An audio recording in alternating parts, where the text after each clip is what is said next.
Bakit ka napapayag ng huling lalaking minahal mo na magkaroon kayo ng supli? Gayong alam mong meron na siyang unang pamilya. Hindi ko sinadya. Nabuntis ako eh. Hindi ba masakit para sa'yo minsan na, ay, second wife yan, ay, kirida yan, ay, mistress yan? Ako, accepted ko yun na eto lang ako. Pagka oras namin. Pag oras sa iba. So, hindi ko pinakikialaman yun. Mukhang hindi napag-usapan in showbiz yun. Ano ito? Itinago mo? O ano? Kasi sa showbiz, the more na dinideny mo, the more kanilang pag-uusapan, iti-chismis. Sa akin, not denying it or not admitting it. Kumusta na kayo ni Sabrina N? Hindi kami nag-uusap. I don't talk to her. Nasira ang relasyon nyo bilang magkaibigan. It is bound to happen. Toxic ba siya? Para sa akin. Kasi matatanda na tayo, so let us all avoid toxic people. Puntahan natin ang isa pang mundo niya. Ang mundo ng mga witches.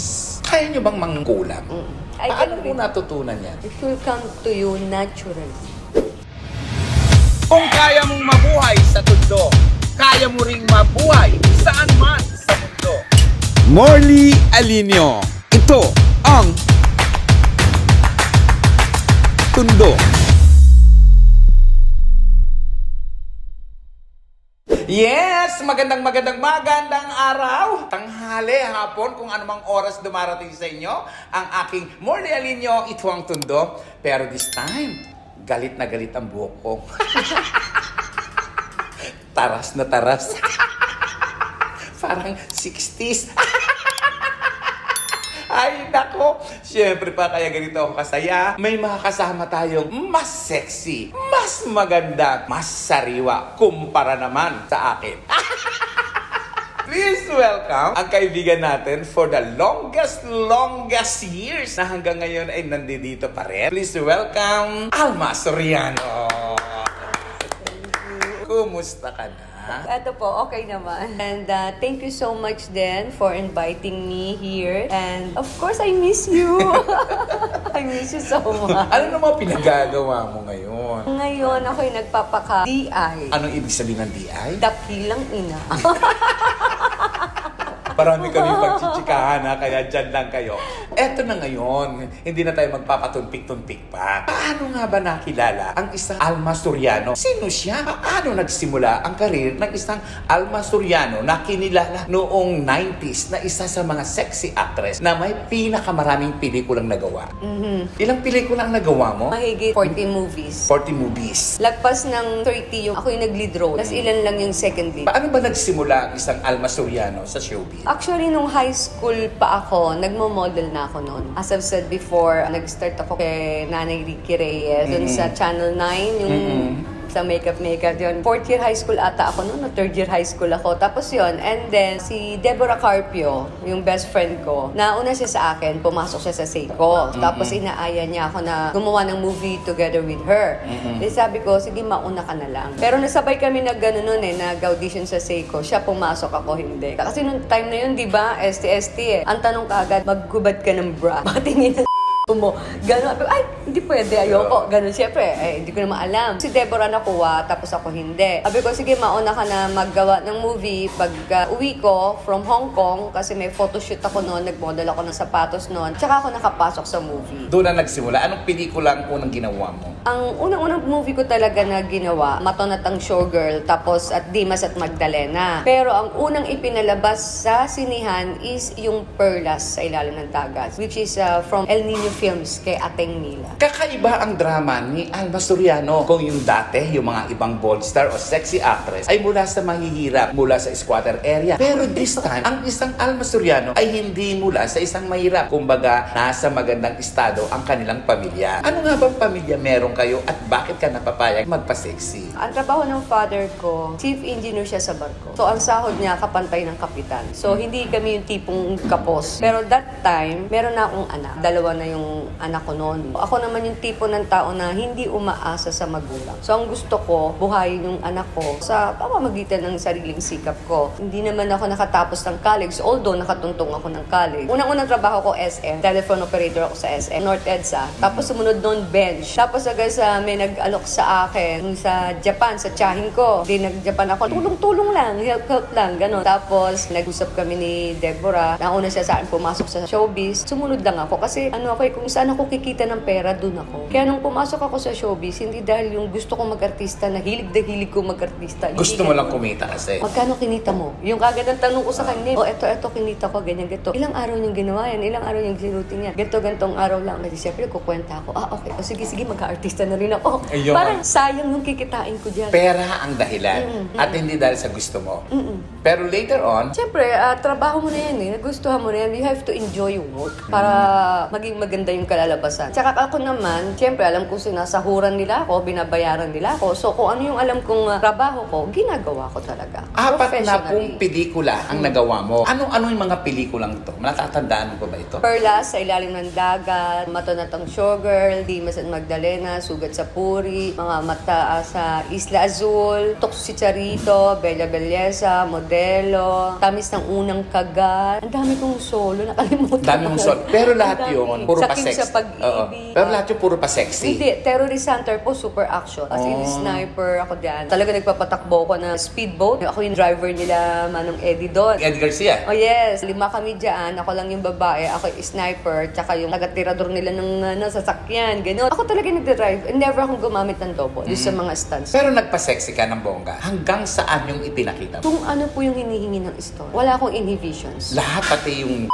mo, No pagkababae problem. mo. As long as kailangan talaga dun sa movie and kung kaya mo ipilusot sa MTRC. Pumapayag ka? Yes, no problem. May ginagawa ka bang paraan para huwag ka mahiya sa mga tao? Ano ang preparation mo kapag naguhubad ka na? Ang preparation ko po pag naguhubad ako yung mga lab scene, wala namang ibang tao dun kundi yung director tsaka cameraman. Labas kayong lahat. Cameraman lang kailangan ko dito, yung director, tapos na. Wala namang boomman. Kasi ungul-ungul ka lang naman dyan. Hindi naman mag-iilaw, nakaset na yung ilaw na yan. Mapasok ka ba doon sa era na nagkakaroon ng pumping scene, na nagkaroon ng mga penetration? Pumasok ka ba doon sa era na yun? Tapos na po yung era na yun. ST na po yun. So, pinagpapasalamat mo? Yes. Tsaka kung sakaling dadatnan ko yung era na yan, malamang hindi ako artista. Aayawan Hindi mo? ako, opo. Pero sa dami-dami ng mga nagawa mong pelikula, sino yung mga natatandaan mong leading man mo? Siyempre, unang-una si Jeffrey Gonzalez, tapos si Gino Antonio, Destony Alarcon, Leandro Baldimore, si Daniel Fernando,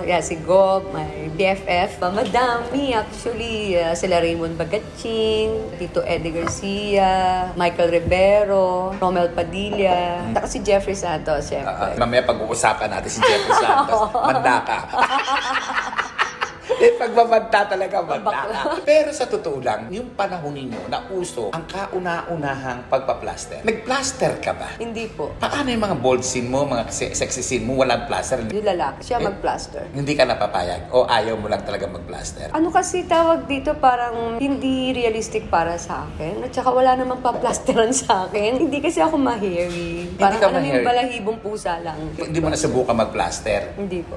So, yung mga lalaki na nagpa-plaster. Yung iba naman hindi. Si Jeffrey Gonzalez din naman nagpa-plaster. Ayan ka na naman sa Jeffrey, yari ka talaga sa Kasi di ba may eksena kami na naliligo kaming dalawa eh. Oh. Alagay mo naliligo kami, plaster ka, o naliligo kayo, nakadamit kayo. Kumbaga, mag-asawa kayo, may mag-asawa ba na naliligo na nakadamit or nakatakip-takip? Siyempre hindi. Natural sa mag-asawa, yung sanay na sa katawan ng isa't isa. Pero may mga lalaki ba o may mga leading man ka ba o mga artista na nag-take advantage sa katawan mo o yung nagro-romansa kayo sa kama o whatsoever kung saan na nag-take advantage? Ay, hindi. Wala po. Kasi mga professional silang lahat eh. Maski si, yung kapartner ko sa Isla Azul, Isko Moreno, tsaka si Patrick De La Rosa. Yung si Patrick ang kapartner ko doon. Very professional yan si Patrick. Tapos si Anton Bernardo. Ang swerte ko din, dahil nung nag-start ako, yung mga una ko talagang movie na ginawa. Yung Dimas at Magdalena, tsaka Mato na Tang Showgirl, wala naman akong hubad-hubad dyan. Kasi hindi naman ako ang bida. Kaya bakit ako maghuhubad? Ayun na. So, yung Perlas lang sa Ilalim ng Dagat. Alaga ako ni Gino Antonio at tsaka ni Go Daniel Fernando. Yung sa ibang mga movie. Speaking of Governor Daniel Fernando, naging kayo ba? Hindi po. Magkaibigan talaga talaga kami, we're best friends. Kuya ko na siya, as in. Super sermon ako dyan pag may kasalanan ako. Minsan hindi ako nagpapakita.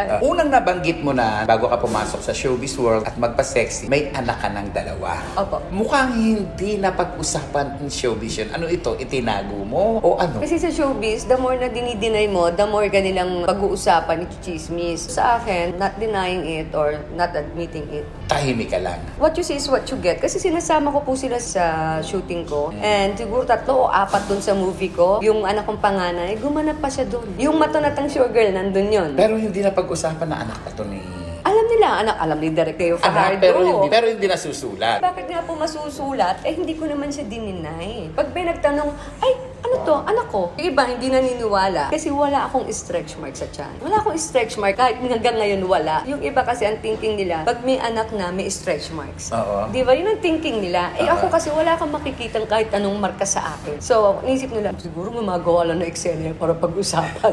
Yung ganun ang thinking nila. So, ayaw mo sila. Yun ang thinking mo eh. Sa dinami-dami ng leading man mo, sino yung masasabi mong the best among the best? Yung gustong-gusto mo? Yung parang palagi na palagay yung sarili mo? Yung hindi ako nahihiya. Hindi ka nahihiya. Pare-pareho lang po. Talagang palagay ang loob ko. Tapos tinuturuan pa nila ako. Sila nagtuturo sa akin eh. Kung paano tamang acting.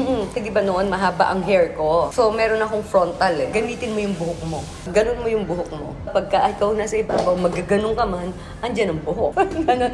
Kasi sila nagtuturo sa akin nga. I'm just following their lead. Tapos, ang ganda naman ang kinalalampasan. Actually, yung movie namin na ni Anton Bernardo, yung Gabing Mamula Tata si Eva, yun, nakalimutan ko yung title, pero baka yun. Na-tomboy si Claudia doon. Si Anton Bernardo, asawa niya si Margarita Milan, ako yung kabet. Asawa ko doon, si Kuya Chris Daluz, so matanda ni asawa ko. Pagka nagkikita kami ni Anton, wild na wild kami yung sex namin. Parang ganon. So tinanong ko, Direk, ano yung gusto mong love scene ko dito? Gusto ko ganto. Yes, in one word, Direk, wild ba ang gusto mo? Oo, wild. Okay, I'll give you a wild. Paano ka bang maging wild sa pakikipag-sex? Sabi ni Direk, sige, paano ga? Ako nang bahala, Direk. Basta i-ready mo yung camera mo dyan, i-ready mo yung ikaw lang, walang ibang tao, para hindi masisira yung momentum ko. Anong ginagawa mo? Paano? Halimbawa? Yung wild na yun, since wild nga, di ba? Wild and quickie. So, since na it's wild, ako yung sa ibabaw. Pagka ibabaw, tapos yung dog style namin ni Anton. Siyempre ako na yung nakatapa. Si Anton na yung nasa ibabaw. Ano makikita sa akin? Likod ko lang. Yun namang nasa ibabaw ako. Ano makikita sa akin? Nagkakandawar-lawar na yung buhok ko. Pero teka muna, ang sabi mo, at ang alam ng mga tao, mula ka din naman sa isang angkan na hindi naman kahirapan. Kumbaga, may pangalan, may pera naman. At paano? May pera. Paano ka napapayag ng pamilya mo? Hindi ba sila nagalit sa'yo? Hindi ka ba isinumpa nila? Hindi naman. Actually, very supportive naman yung family ko. Di ba nga ang daddy ko noon, chief engineer siya sa barko. So, most of the time, nasa ibang bansa siya. Mag-stay siya sa Pilipinas, 1 buwan, 2 buwan, pinakamatagal. So, nakakapanood siya ng mga Hollywood movie. Sa Hollywood, di ba kagaya ng movie ni Julia Roberts, yung Pretty Woman, kilala natin lahat kung sino si Julia Roberts. Napakahusay na actress. Yung Pretty Woman, ano ba yun? May total nudity siya doon, ha? Sino pa? Si Sharon Stone. Kita mo yung mga movie nila, di ba? Pero, nag-brag ba sila as bold star or what? Hindi. Kasi na-execute nila ng maganda. Kung may nudity man, hindi ibig sabihin na ginusto mo yung nudity. Yung kasama sa eksena, meron ba namang nagsisex na nakabalot na balot kayo doon? Parang, eto yung eksena. Yung ganon. So, understood yun. Parang nasa istorya. Why not? Pag napanood mo po dito yung mga movie ko, siya yung tipo ng movie na para lang maipasok mo yung sex. Hindi siya ganon. Kailangan dun sa istorya. Ano man yung character ko doon, kailangan din yun sa istorya. At hindi lahat ng movie na ginawa ko na sexy, talagang may frontal nudity or may nudity or what. Hindi lahat. Lalo na kung hindi naman ako ang bida. Pagkubarin mo yung bida, huwag ako. Marami kang naging leading man sa mga pelikula mo, pero kukuha ako ng 3 lalaki mula doon sa mga pelikulang nagawa mo. Opo. Una kong dadamputin, si Eddie Garcia. Anong masasabi mo kay Eddie Garcia? Sweet, very loving, very caring, and professional. Grabe, sobra. Alam mo yung schedule namin, alas 5 ng madaling araw. Alas 4 nandun na bawal ka malate. Nung panahon namin usong-uso yung salitang professional. Yung kailangan mauna ka sa direktor. Hindi ang direktor ang mauna. Damputin natin si Leandro Valdemor. Ano naman ang masasabi mo kay Leandro? Na kailan lang nakausap namin, na kailan lang ay naging laman ang aking vlog. Very cool, mabait din. Tsaka hindi rin talaga siya mapagsamantala. Anton Bernardo, ano ang pagkakakilala mo sa kanya? Ganun din. Cool, hindi mapagsamantala rin. Ang tawagan nga namin ng mga yan, tol. bro. Napag-usapan na lang din naman natin si Anton Bernardo na ngayon ay nai-issue na naghihirap. May lumabas pa ng issue yung naghahanap ng mga gays na pwedeng maging sugar daddy niya o sumuporta sa kanya. Anong masasabi mo doon? Wala akong masasabi para dyan. Pero alam naman ni Anton na tutulungan ko naman siya. Sa abot na makakaya ko matulungan siya. Actually, nilalapit ko din siya kay Governor Daniel. Ang problema lang, hindi ma-set yung schedule kasi may mga pangyayari din sa Kapitolyo na hindi maiiwasan. Kailan kayo huling nagkita ni Anton? Matagal na. Sa family few days pa namin kami huling nagkita. Madalas lang chat-chat. May kanya-kanya din kasi tayong buhay. May kanya-kanya din tayong pinagkakagastusan. Kaya minsan, hindi ko rin napagbibigyan. Siyempre, may nakabudget yung pera mo. Ibig sabihin, humihingi rin siya ng kataang tulong. Kung po pwede, gano'n. Mabait naman siya, in fairness. Mabait naman si Anton eh. Siyempre siguro na dala lang din ng handa lang kasi ng mga projects, di ba? Naawa din ako. Ang mga sexy actor at ang mga sexy actress, way back 90s, way back 80s, karamihan sa kanila natuturuang magdroga. At karamihan sa kanila, pag naturuan ng magdrugs, hindi na bumibitiw sa nasabing bisyo. Ikaw ba, nasubukan mo bang magdrugs? May nagyayaba sa'yo? May alam ka ba? Alam nung nagsushowbiz po ako, totoo yung sinabi nila na lahat ng tukso nasa showbiz. So, nasa sayo na yon kung paano mo siya iiwasan, kung paano mo siya tatalikuran. Nung nag-artista po ako, gawain ko lang talaga noon, shooting bahay. So, hindi ako gumigimik. Kaya, malayo ako sa tukso. Pero may nag-alok. Meron, no? Pag sumusubukan mo na, ka na. Sama ka. Oh, pampagising. Ganyan. Pero maraming artista din. Ayaw mo. Thank you. Thank you. Pero may mga artistang sumubok at hindi na nakaalis sa pwestong yon. Opo. At isa na nga rito. Talaga? Yun hindi ko alam. Yung isang alam ko eh. Talaga? Kasi di ba nakulong siya. Oh. Tapos akala namin okay na. Parang walang tao. Parang walang nalulog sa Diba? Parang walang nalulog sa atin, ano? Okay. Tayo na nag-uusap. Parang tayo na nag-uusap din. Nakalimot ako lang. May camera pa natin ko. Sorry. Kasali kayo dito. Pero we are not so sure kung nag-slide ulit or nag-slide ulit. We are not so sure. Pero yun yung hinala ng marami. Anyway, nung mga kasagsagan ng pagpapasexy mo, nung mga kasagsagan na sikat yung mga SD movies na mga ginagawa ninyo, ano ang mga naipon mo? May mga nabili ka bang mga ari-arian? Saan napunta yung kinita mo? Anong ginawa mo? Actually, meron kaming bahay sa Bulacan, sa Malolo. Patayo ko siya hanggang 3rd floor. 7 kwarto yun. Sasakyan. Ganyan kasi nagja-Japan din ako ng time na yun. Pag dumating ang visa ko, biyahe ako. Pag uwi ko, showbiz uli.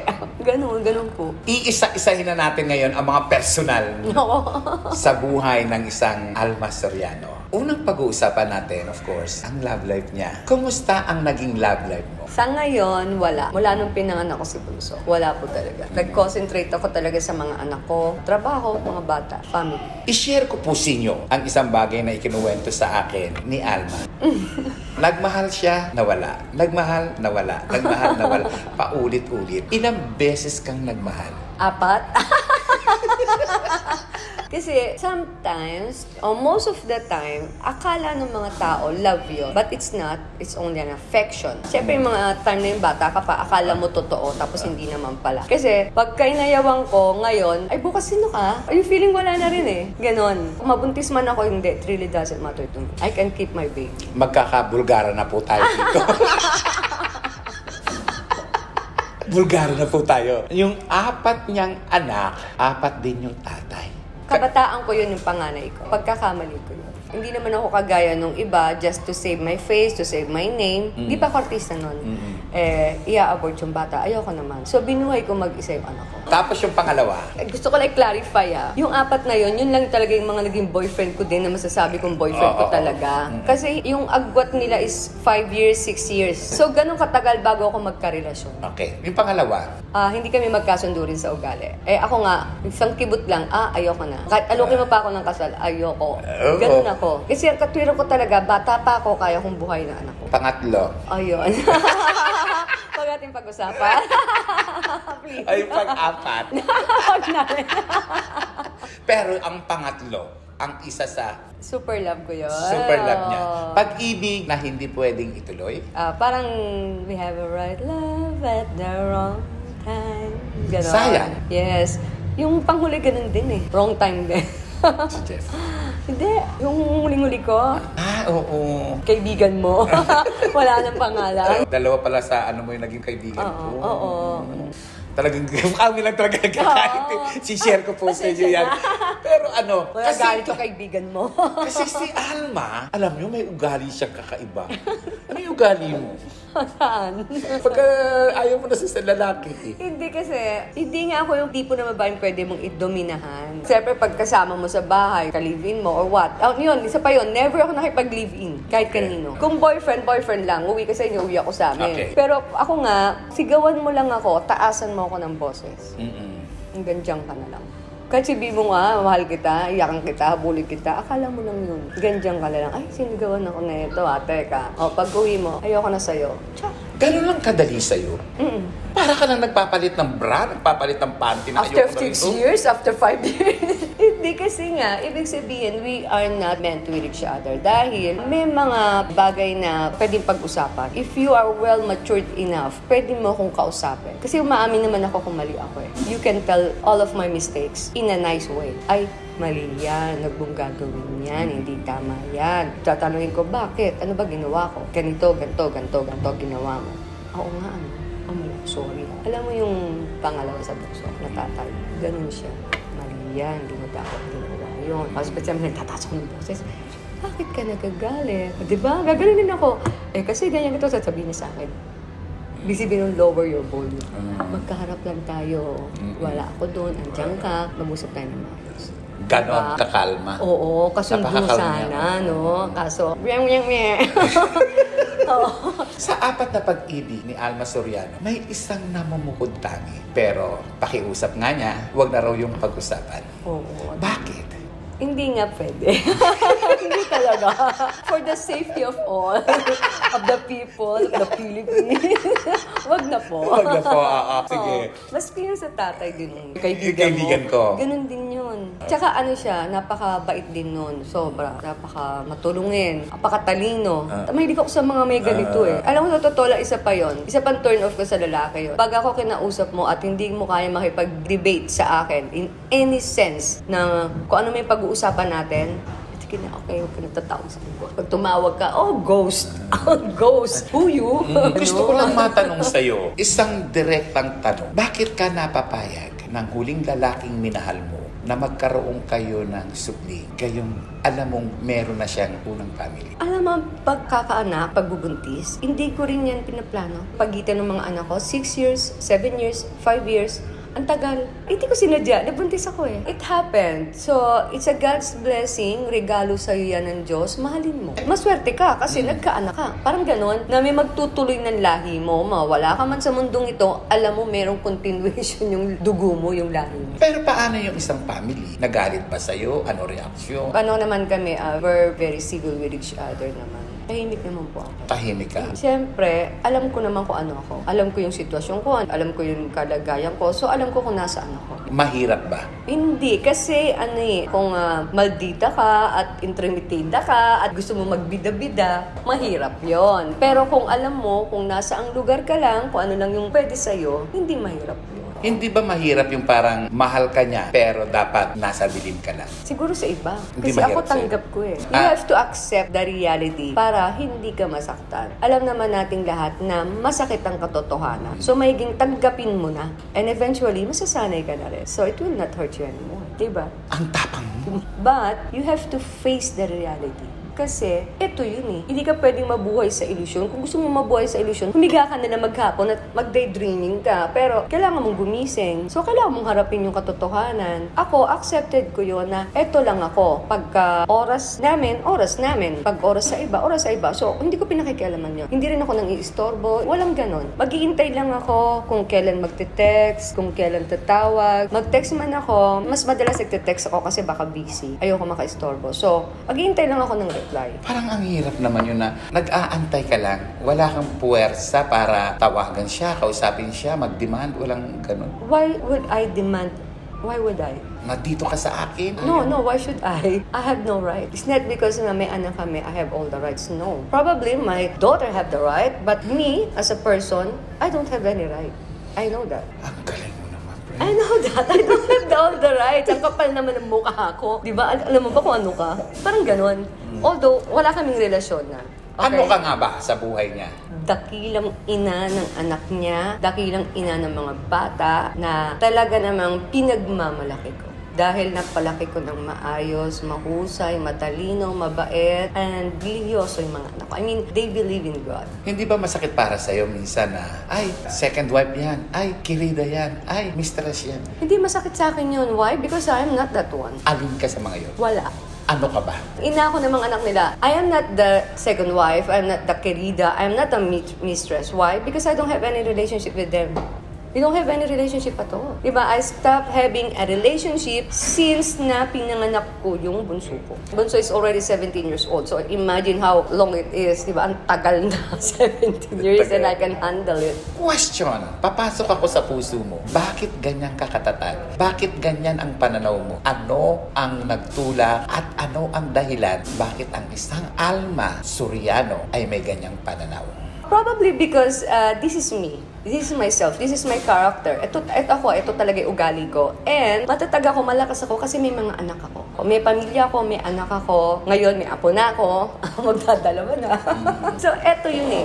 Pinakikita ko sa mga anak ko na eto yung dapat maging ikaw din paglaki mo. Although hindi ko sinasabing gayahin mo ko, kopyahin mo ko, whatsoever. What I'm saying is, you have to face life. Whatever it is, you have to face it. Because this is the journey na binigay sa'yo. This is the challenges na binigay sa'yo. All you have to do is conquer it. Because this is life. Sa palagay mo ba, Alma, may mga nagawa kang pagkakamali noong mga panahon ng kabataan mo na gusto mong ayusin ngayon? Marami. Ang pagkakamali naman sa buhay ng tao, parte na yun talaga. Hindi na yun mawawala. Hindi na rin yun mayaalis. Kasi sabi nga, di ba, we are all human being and we are bound to commit mistakes. So, dun sa mga mistake na yun, dun naman tayo natututo. And once na natuto tayo, yun din naman din, yung magiging pundasyon natin para maging malakas tayo. So, nagkamali ka na, wag mo nang ulitin. Saan ka naging malakas? Every time na nagkakaanak ako, lumalakas ako. Yung bunso, inilaban ko talaga buhay ko yan. Talaga? Yes. Pangalawa sa bunso ko, that's placenta previa. Yung mga OBGYN na yan and all those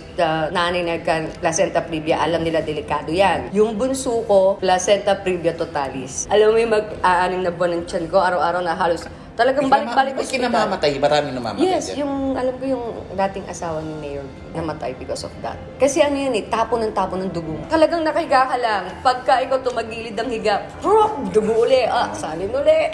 Ay, magasto, super. Kung wala kang kadatungan, ako ewan. Sino mag-aakala ng isang sexy actress na tulad ni Alma Soriano na makikita mong nagpapasexy, na nakikita mong nagpapakita ng katawan ay makapagpapatapos ng kanyang mga anak. Mga anak na pinag-aral, inaruga at minahal. Kwento mo naman sa ating mga listeners. Paano mo kinaya ang pag-aalaga sa mga anak mo?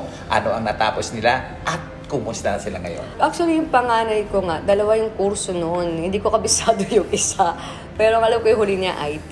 Yung pangalawa naman sa panganay, business administration siya, major niya. Pero 9 months pa yung kulang niya para makatapos. Tapos yung pangalawa sa bunso, sa Baguio nag-aaral, scholar yon, second level scholar siya. Forensic science naman, 4th year college na. Tapos syempre si bunso, grade 11. Sino mag-aakala ng isang sexy actress na tulad ni Alma Soriano ay marunong maglaba, magluto at maglinis ng bahay? Nung maliliit pa kami, aminado ako kung isang bahay namin, 5-6. Totoo yun. Lumaki akong may yaya. But it doesn't mean na hindi ka na dapat marunong magtrabaho sa bahay na parang donya-donya senyorita ka. Hindi. Kasi noong araw, tinuturuan talaga kami. Tapos pagkakain kami, sabihin ng lola ko noon, for example, ang ulam, mechado. Ano yan? Ano yung kinakain mo? Mechado po. Ano ingredients niyan? Isa-isahin mo yun. Meron ka kamatis, may ganito, may ganyan. So, alam mo na ingredients ng mechado. Okay, kumain ka na. Kasi kami noon, kung mag-ulam kami, 5 putahe, 6 na putahe. Di ba yan ang uso nung araw? Panahon nyo yun. Kami wala kaming ganun. Hindi, kasi pa lola ko. Asin tuyo-tuyo lang kami. Kasi si lola ko nung Kastilaloy mga Kastila, di ba? Ganyan niya, pag gusto niyang magpa-roast turkey. Anong sahog niya? Kailangan alam mo. Tapos pati magsaing. Talaga nag-aaral kami magsaing. Hindi pa uso rice cooker noon. Ganun lang. Yan, ganyan. Yung ganito. Depende sa kung anong klaseng bigas mo. Ganon. Tapos pati yung pagwawalis. Pagmama, pagbubunot. Itinuro mo rin sa mga anak mo? Tinuro ko sila magsaing, magluto, lahat sila. Kaya kahit sabihin mong bumukod yung mga yan, mabubuhay yan. Ang dami nating nalaman sa personal na buhay, sa pagpasok sa showbiz. Eto na, punta na tayo sa mas mainit, mas pinag-uusapan. Kumusta na kayo ni Sabrina matapos magkaroon ng issue at gulo dito sa Mrs. Face of Tourism. Kumusta na kayo? Hindi kami nag-uusap. I don't talk to her. She doesn't talk to me. Basta I decided na ilayo na yung sarili ko sa kanya and I don't want to associate myself to her anymore. May mga pumutok na issue na nag-quit itong si Sabrina M. Dahil imbiyer na nga ba sa'yo? Ano nga ba ang tunay na kwento? Ang alam ko yung rason niya dahil daw pabago-bago yung criteria, which is not true. I don't know about her. Huwag natin siya pag-usapan. Ako. Kasi may mga issue lumabas na parang nagalit siya sa'yo at may mga friendship tayo sa likod niya na nagkukuwento na parang minamaliit ka niya, dinadown ka niya. Ano yung kwento nun? Totoo yun. Kaya lang, maaari kasi ayoko ng palakihin. Kasi baka may isipin niya, ginagamit ko pa siya para pag-usapan ako. Kasi yun naman laging niya sinasabi. Ginagamit mo nga ba siya? No. Why should I? Nagamit mo nga ba siya? Definitely not. I'm the one who have the title, not her. I'm the one who have the crown, not her. So why should I use her? Meron akong isang itatanong sa'yo na gusto kong sagutin mo ng diretso. Matagal kayong magkaibigan. Gusto ko yung sagot na mula sa puso at yung masasalamin ng katotohanan. Okay. Matagal na kayong magkaibigan ni Sabrina. Ikaw, si Sabrina at si Katrina. Nag-claim siya noon na siya at si Rico yan ay nagkaroon ng relasyon. Isang lumang kwento na gusto ko lang balikan. May alam ka ba doon? Totoo nga ba yun? To be honest, wala akong alam dyan. Ang mga kasagot lang niya si Katkat. Pero may nasabi ba si Katrina? May naikuwento ba? Natotoo nga ba? Sabi niya sa akin, wala. Sino may sabi? Katkat. Walang relasyon. Yun ang sabi niya. Okra yun, bakla. Huwag ka maniwala. Ganun lang. Wala lang. Dead man. Hindi ko mapinakikialaman. Because I don't care. Ayoko na rin banggitin yung pangalan niya. Anything about her. I don't care. Sabi ko nga, once you betrayed my trust, never ever na akong lalapit sa'yo and never ever ka na makakalapit sa akin. Binitray ka ba? Yes, she did. Anong paraan at bakit? Hindi naman niya amin yun, pero I have a lot of friends din na magkakaiba, hindi naman magkakilala. Sila mismo yung nagsasabi sa akin. Ano ang sinabi? She is degrading me. Degrading me na ang tanda-tanda ko, pangit-pangit ko, hindi ako mananalo, lalampaso niya ako, chuchuchu, ever cheat, na pinipirahan ko siya. Pinirahan mo nga ba ang isang Sabrina M? Never. I don't understand din kung saan nanggaling yung issue na yan. Nasasaktan ka? Hindi. Nasira ang relasyon nyo bilang magkaibigan? It is bound to happen. May panghinayang? Dun sa oras, Nalulungkot ka? hindi rin. Nagsasaya ka? Yes, I am happy with my life right now. Nasiya ka ba nang mawala siya sa buhay? Yung mga taong alam mong hindi naman talaga karapat-dapat para sa'yo at yung mga taong alam mong hanggang dito lang pala, okay lang yun, mawala. At isa doon si Sabrina na okay lang na nawala sa'yo. Yeah, kasi matatanda na tayo, so let us all avoid toxic people. Toxic ba siya? Para sa akin. Bakit? Because of what she did. Kahit kailan, wala man akong sinabing hindi maganda against her or some things. Noong una, hindi ako naniniwala. Pero nung bakit yung magkakaibang tao na to, pero pare-pareho na sinasabi. May nakikita ka bang dahilan para magsabi siya at magsalita na, hindi mananalo yan, pangit, matanda, o whatsoever. May nagawa ka bang kasalanan sa kanya para mag-betray siya sa'yo, para magsalita siya sa'yo ng hindi maganda? Nothing that I know of. Hindi ko alam, wala eh. Kasi all I did naman is to follow all the rules and instruction dun sa criteria ng pageant. Sinunod ko lang lahat yun. Wala rin din naman ako napakan o whatsoever. At ikaw ang nanalo dyan, congratulations. Thank you.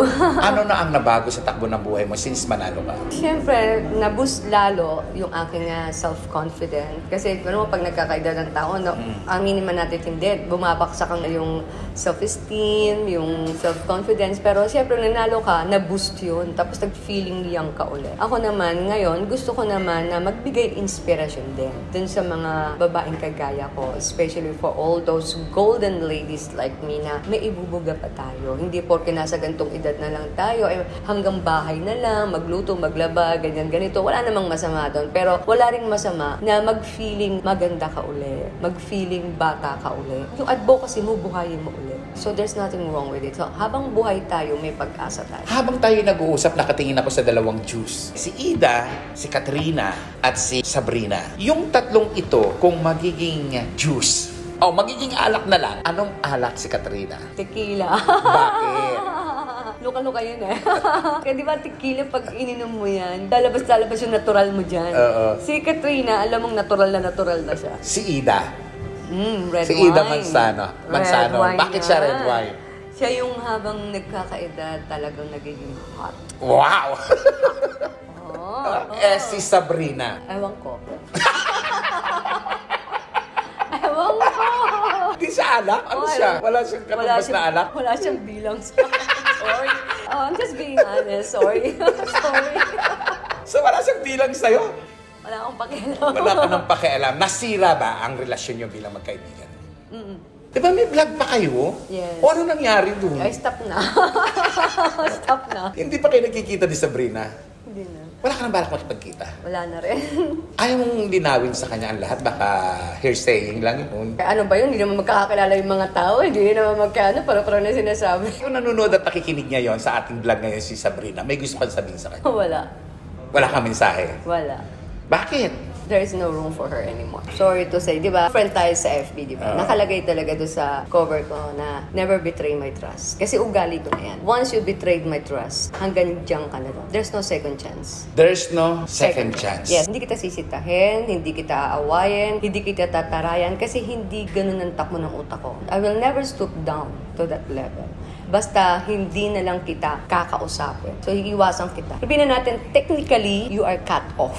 Totally cut off. At may ganitong katangian ang ating kausap na si Alma Soriano. Puntahan natin ang isa pang mundo niya, ang mundo ng mga witches.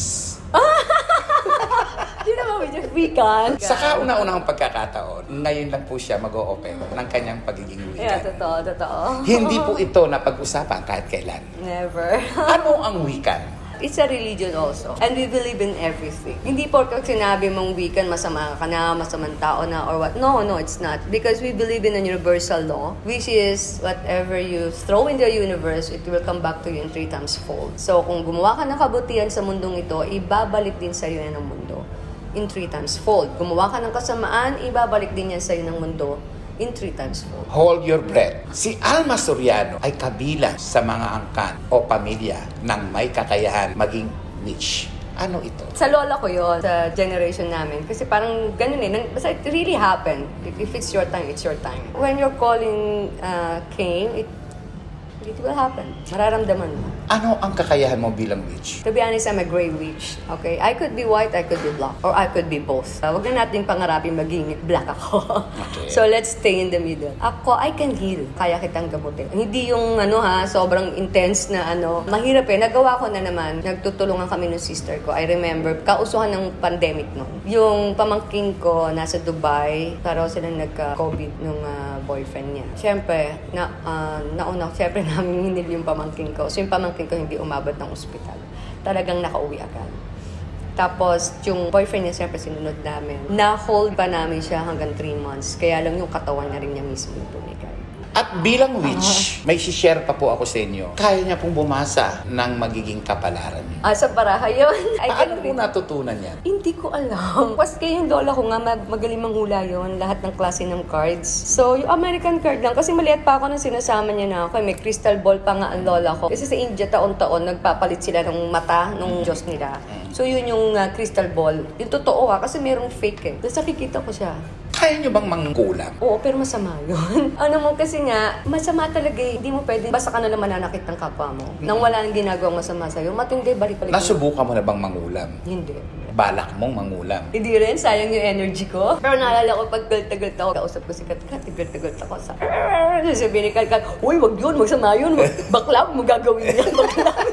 si awat yun kagad. Paano mo natutunan yan? Basta na lang dumating. It will come to you. Lahat ng mga nalalaman mo, it will come to you naturally. Hindi ako yung tipong nag-aral, nagganto, nagganyan, no. Kusang darating. Okay lang siya tawagin kang Alma Soriano, the witch. Yung iba kasi, pag sinabi mong witch, ang thinking nila talaga yung mga nambabaring, yung mga nagtutusok-tusok ng karaya, mga ganun. Hindi, iba-iba kasi yan eh. Ikaw Wiccan ka. Yes, I'm a Wiccan. Kayo yung mga good Kumbaga, we never harm anyone and we never have any intentions to harm anyone. Actually, nagbibigay pa nga kami ng pampaswerte. For example, alam mo, minamaras ka sa buhay mo or something, so we could teach you some rituals and spells para ma-cleanse at mawala yung mga alas. Or if you are prone to accident. So, Kaya mo yun? Oh, I can give you some stones or bilhin mo itong stones na to, tuturuan kita kung paano mo buhayin yan and whatsoever, and then you are safe. Wala ka bang balak gawing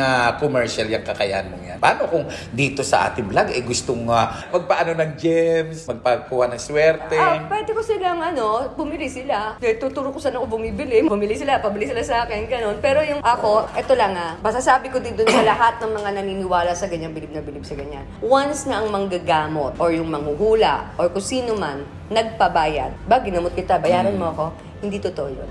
Because we never ask man. Because this is a gift from heaven. This is the gift from universe. This is the gift from gods and goddesses. So, since regalo ito, bakit mo ibebenta? Bakit ngayon mo lang inopen na may ganito kang kakayahan? Wala namang nagtatanong. Tsaka, kasi yung iba, naisip ko rin, baka mamaya mamisinterpret, matakot. Baka sabihin, loka-loka ka. Oo, isa pa, hindi ako niniwala dyan, ganito. Alam mo, minsan nanonood ako sa TV. Kung nabanggit Kunyari, tayong dalawa na nag-uusap. Meron pa ako sa TV, yung minsan yung mga nagsisayans pa, yung mga nagtatawag pa ng mga spirit, may kandila pa. Tawa ako ng tawa. Ay, sorry. Sorry na-offense me doon sa mga gumagawa. Sorry po. Sorry po sa inyo. Pero sa'yo? Sabi ko, ganyan ba talaga tumawag ng spirit? Paano ba tumawag ng spirit? I can call them anytime I want. May rituals ba? Ako sa kanila, siguro. Because they are not born with it. Ano ang pagkakaiba ninyo ni Elizabeth Oropesa? Alam ko pa si Madam Elizabeth, kasi siya, di ba? Nakakapag-astral project, napapanood ko siya. Yun, hindi ko pa nagagawa yun. That's not my line. Pero, nakakita ako ng sundo. Nakakita ka ng sundo? Ano itsura ng sundo? Sundo ng tao. Alam ko, kailan mamamatay ang isang tao. No offense man sa kahit na kanino. Just give me your name and your birthday. Pero wag naman kayong lahat For example, may sakit ka, maluba sakit mo. Your family called me. Pakitignan nga kung kailan mamamatay si ganito, si ganyan, o mga something ganyan. Nakikita mo yan? I can check. So malalaman ko. But I will not tell kung anong araw, anong oras because it's taboo. Sasabihin ko lang, mag-stay ka na lang sa kanya hanggang linggo. Wag mong iwanan, please. Ganon. So hindi nakikita sa kamay? Hindi. Your name and your birthday. Full name and your birthday. Ano nga full name ko? Ballpen nga. Anyway, sa totoo lang, ang dami natin napag-usapan. Ang dami natin napagkwentuhan, Alma. Kung may hiling ka sa buhay mo, kaisa-isang hiling na hindi pa nangyayari, ano yun? Yung kaisa-isang hiling ko, siyempre, magkaroon ng maraming pera. To be honest, kasi gusto ko makabili ng sarili kong talagang bahay. Yung kami ng mga anak ko. Nakasaan, kasama ko yung lahat ng mga alaga ko, yung mga aso ko, mga pusa ko, I'm an animal lover talaga. Tapos, siyempre, magkaroon ng sarili namin business. Simpleng buhay. Hindi ako naghahanap ng extravagant life. To be honest, pag namatay ka, wala kang matadala. Pero pwede ka mabuhay ulit. Just ask me how. Lipat ko yung katawan, yung kaluluwa mo sa iyo.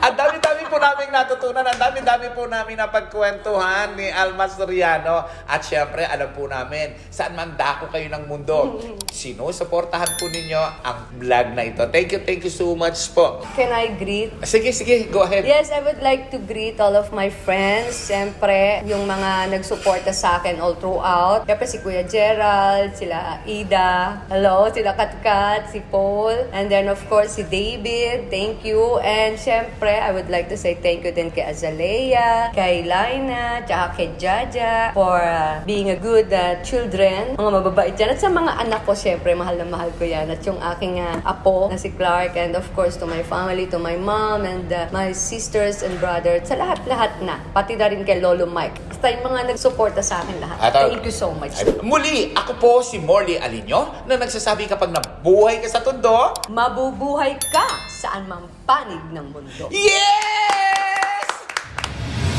Kung kaya mong mabuhay sa tundo, kaya mo ring mabuhay saan man sa mundo. Morley Alinio. Ito ang Tundo.